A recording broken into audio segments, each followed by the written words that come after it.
My friend and brother, dear operator Kutsumaku, the time will come and I will send you a signal. Moreover, will you adjust the valve?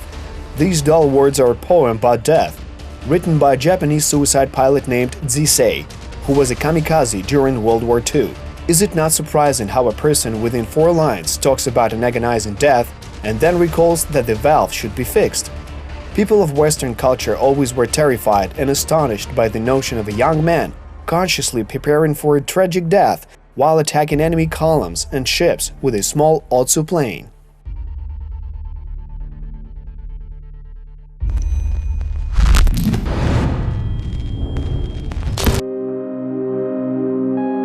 Yet Japanese kamikaze pilots are not an exotic notion when learning about statistics of combat casualties of Soviet pilots in the World War II timeline.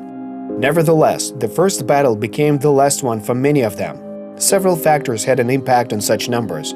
At the same time, Soviet pilots were often condemned against their will, shooting down enemy planes because they were given the order to destroy them at any cost. Such forced attacks were consequently exploited in Soviet propaganda that transformed the pilots into heroes. This propaganda inspired many pilots to strike the enemy planes.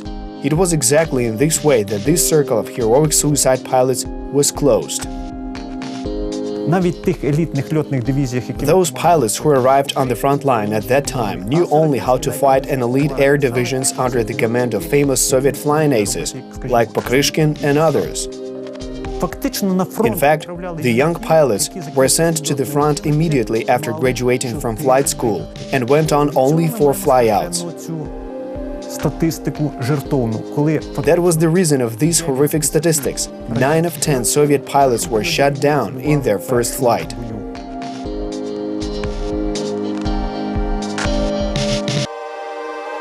These numbers are colossal. Only 6 of Hitler's aces fought on the Eastern Front against the USSR. Erich Hartmann, Gerhard Barkhorn, Günther Rall, Otto Kittel, Walter Nowotny and Wilhelm Botz shot down 1,695 Soviet planes. Interestingly, Hitler's aces learned how to fly in the USSR, because after World War I, Germany had no right to develop its military air force. Therefore, there was a clandestine flight school where the future founders of Hitler's Luftwaffe, Hans Jeschonek, Hans Speidel and Kurt Student studied since the 1920s in the Soviet city of Lipetsk. The weak technical training of Soviet pilots is even more evident in this context.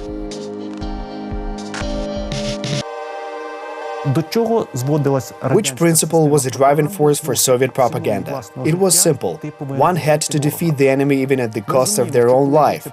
We understand that when the enemy has equal distribution of power, this principle is absolutely useless.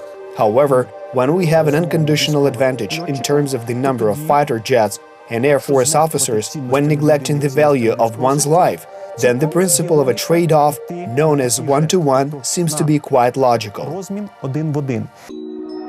The Soviet headquarters realized that military training at such a low level would give their pilots no chance for the first flight. Therefore, even though such a decision was rather cynical, the authorities decided that such unqualified pilots had only one purpose, and that was to strike the enemy's planes in the air or strike the tanks on the ground. Air generals understood then that young pilots from the age of 18 to 20 with 4 training flights were capable of striking an enemy plane only by chance. Therefore, they issued the order of the one-to-one trade-off that forced soldiers to neutralize the enemy at any cost. If one could shoot them down, it was positive. But if they failed, pilots were recommended to ram into them. Indeed, they battered down the enemy quite often. There are more than 400 surnames on this list of courageous pilots. Yet the most famous case of such operations was Nicolai Costello's act of bravery. Oddly enough, Soviet propaganda was promoting exactly this story. As it turned out, a search team found the burial place of Costello in a swamp near the village of Matsky, where the damaged plane of Costello crashed to the ground. Nevertheless, according to the official Soviet version, Costello apparently destroyed enemy colonies near the village of Dekshany. Local villagers buried the dead soldiers there, and the remains of other members of the flight crew piloted by Alexander Maslov were found during the exhumation.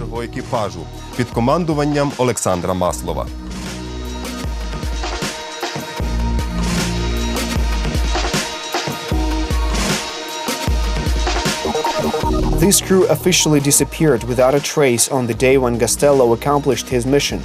True heroes were left without any recognition, and the fabricated story became an example to follow.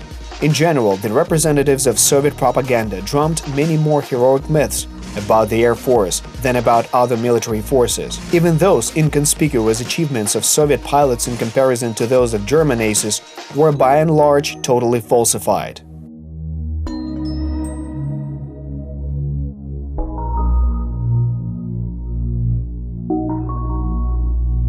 German and Soviet aces, Kozhedub and others, are known not only for the planes they shot down, but also for those they shot in tandem with other planes. We know that Kozhedub shot down around 60 or more planes, though this was actually not only his personal achievement. Kozhedub збив, по-моєму, 60 чи більше літаки. Але потрібно розуміти, це не його особисто збиті літаки. The reason for such events was the observant deception that served as the foundation on which the Soviet Union was based from the moment of its emergence. In all spheres of life, there were such additions, no matter what statistics were documented. In official protocols, 10 to 30% of the numbers was added to the real figures. Since the 1930s, Soviet propaganda planted in the minds of people the notion of a labor feat in the name of the state.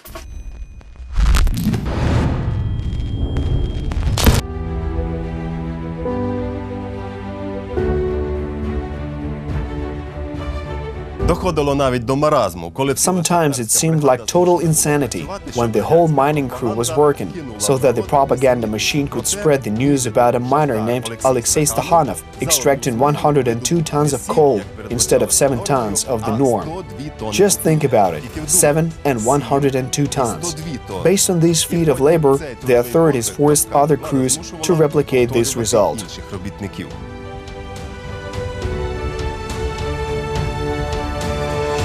People worked to the point that they were exhausted because authorities of the Bolshevik Party declared the motto, "We must accomplish the 5-year plan of production within 3 years."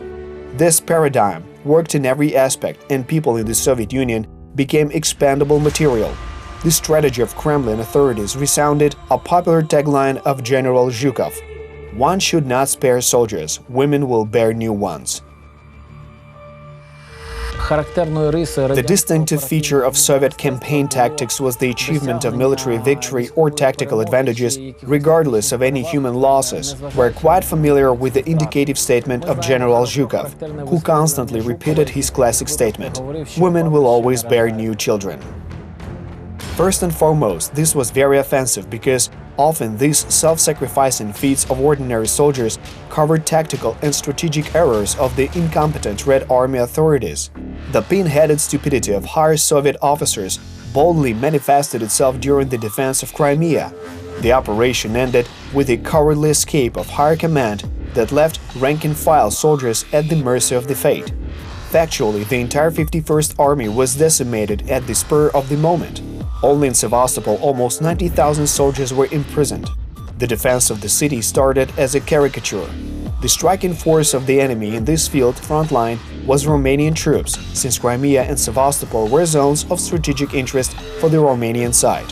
Therefore, their military forces gained the first rights to occupy these territories. Матроси севастопольці, вони тримали оборону із Sevastopol sailors held defense with training rifles that had no gunfire. The sailors that survived said they were lucky that the Romanians attacked them first. The sailors had one chance to go on attack with training rifles against the Romanians. All they had to do was shriek out, "Charge, hooray, for our homeland!" Romanians immediately threw down their weapons and munitions and ran away. кидали спорядження й тікали.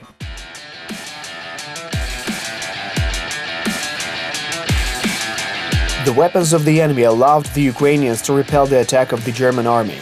Nonetheless, in spite of the errors committed by the High Command, the shortage of ammunition and the factual blockade, Sevastopol stood its ground for several months due to daily feats and the efforts of heroics of nameless soldiers and sailors.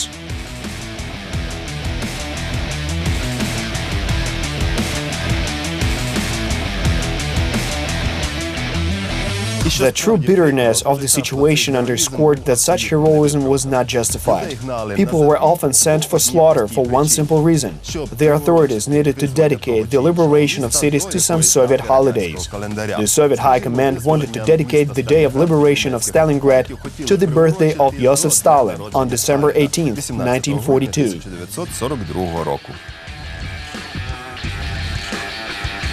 Large military unions were thrown into a combat assault of Hitler's troops under the command of Field Marshal Paulus that encircled the territory.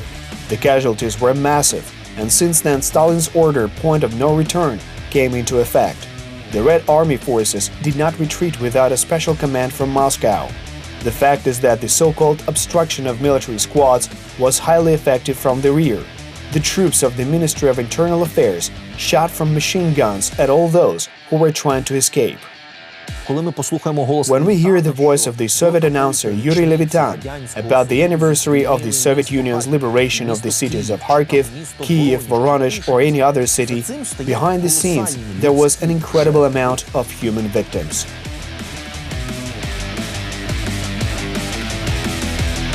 The Red Army Command was affected by the carrot and stick approach, meaning that people were motivated by these imaginary feats. One of such fabrications occurred in the timeline of the defense of Sevastopol. This fabricated story is interesting because the main meaning of it highlights the sacrifices for the homeland. According to the official Soviet version, 5 sailors destroyed 10 German tanks when they threw themselves with grenades under them on November 7, 1941, near the village of Duvanka. One may think that these are absurd and needless deaths, because they could have simply thrown the grenades. However, such a prospect did not satisfy the creators of Soviet propaganda, as they believed that hero must always die by sacrificing their lives for victory.